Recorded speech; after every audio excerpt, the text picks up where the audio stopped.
शिक्षण संस्था आणि जिजामाता महाविद्यालय असंच मोठं प्रत्येकाला करावं असे मी त्या भाऊसाहेबांच्या चरणी वंदन करतो आणि परत सर्वांना शुभेच्छा देतो आणि माझ्या शब्दाला विराम देतो. जय हिंद, जय महाराष्ट्र. यानंतर आदरणीय प्राध्यापक ज्योतिरावजी बाहेकर सर आदी सभासद श्री शिवाजी शिक्षण संस्था तथा आपल्या महाविद्यालयाच्या महाविद्यालय विकास समितीचे सदस्य यांना या ठिकाणी नॅकमध्ये मिळाला आहे आणि म्हणून माननीय प्राचार्य डॉक्टर प्रशांत कोठे साहेब यांचं या ठिकाणी अभिनंदन आणि त्यांचा सत्कार सर्व या सिस्टीममध्ये असणाऱ्या सर्वांच्या वतीनं स्वीकार स्वागत होणे आवश्यक होतं. आदरणीय प्राध्यापक ज्योतिराव बाहेकर सर यांना विनंती करतो की त्यांनी या ठिकाणी मार्गदर्शन.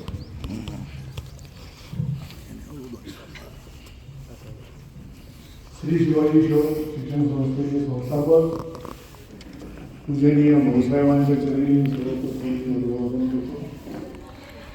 त्यांच्या 125व्या जन्मदिनानिमित्त आपण आज या ठिकाणी कार्यक्रमाचं आयोजन केलेलं आहे. त्या कार्यक्रमाचे अध्यक्ष आचार्य कोठे साहेब, त्या कार्यक्रमाचे प्रमुख अतिथी उपजिल्हा अधीक्षक महामुने साहेब, नुकतंच ज्यांचं या ठिकाणी आगमन झालं त्या मुक्ताकदम या महाविद्यालयाला उपस्थित असलेले सर्व मान्यवर आणि माझे प्राध्यापक बंधू भगिनी, विद्यार्थी मित्र आणि मैत्रिणी,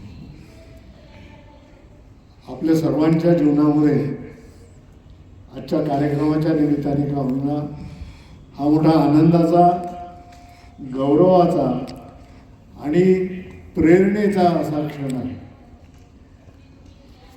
ज्या विषयाकरता आम्ही अहोरात्र मेहनत करून महाविद्यालयाचा दर्जा वाढावा यासाठी मी 1968 ते 2006 पर्यंत या महाविद्यालयामध्ये सेवा दिली आणि सातत्याने हा प्रयत्न राहला की या महाविद्यालयाची शैक्षणिक गुणवत्ता ही वाढली पाहिजे, तिचा लौकिक हा सर्वदूर पोहोचला पाहिजे. आपल्याला सांगायला मला आनंद वाटेल की ज्या वर्षी मी कॉलेजमध्ये आलो 68ला 56चं कॉलेज फार मोठा काही काळ गेलेला नव्हता, पण जामनेरपासून लोणारपर्यंत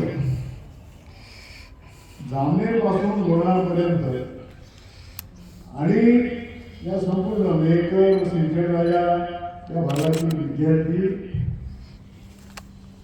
जे बुलढाण्याला शिकायला आहेत, याचं कारण असं की या महाविद्यालयाच्या शैक्षणिक दर्जाबद्दल त्या काळात अतिशय चांगल्या प्रकारची चर्चा होत असते.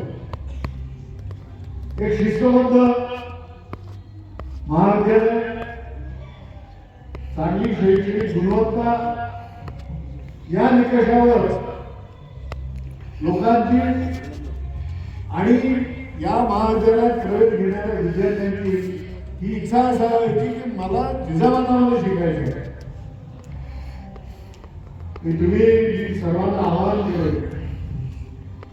की दररोज सकाळी सूर्योदयानंतर जेव्हा तुम्ही आरशासमोर जाता तेव्हा एक प्रश्न स्वतः संबंधीचा विचारा की मी कुठे आहे. मी सर्व प्राध्यापक बंधूंना सुद्धा विनंती करेन की सर्वांनी आत्मपरीक्षण करावं. आज जरी न्यायालयामध्ये हे मिळालं असलं तरी फार मोठं असं गोंधळून जाण्याचं कारण नाही, कारण अजून प्लस मिळू शकले असते. म्हणजे आपण ए मिळवलेलं असतं तरी आपण मायनस कुठे राहिलो याचं चिंतन जर तुम्ही केलं नाही तर पुढच्या 5 वर्षात आणखी काय फरक पडेल. हा फरक पाडणारी यंत्रणा इथला प्रत्येक प्राध्यापक, इथला प्रत्येक कर्मचारी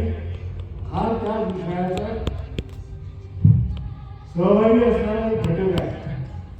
आणि हा बदल करायचा असेल तर तुम्हीच करू शकता.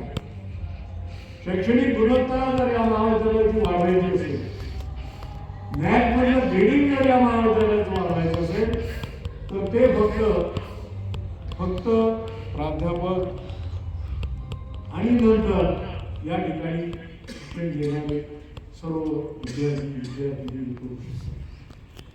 एकाला पहिला क्रमांक मिळाला, दुसऱ्याला काय म्हणजे याचं आत्मपरीक्षण त्या विभागाचं काम पाहणाऱ्या शिक्षकांनी केलं पाहिजे असं मला वाटतं.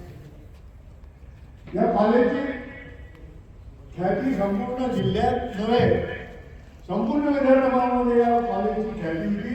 हे अतिशय शिस्तबद्ध कॉलेज म्हणून मी ओळखलं, अतिशय शिस्त.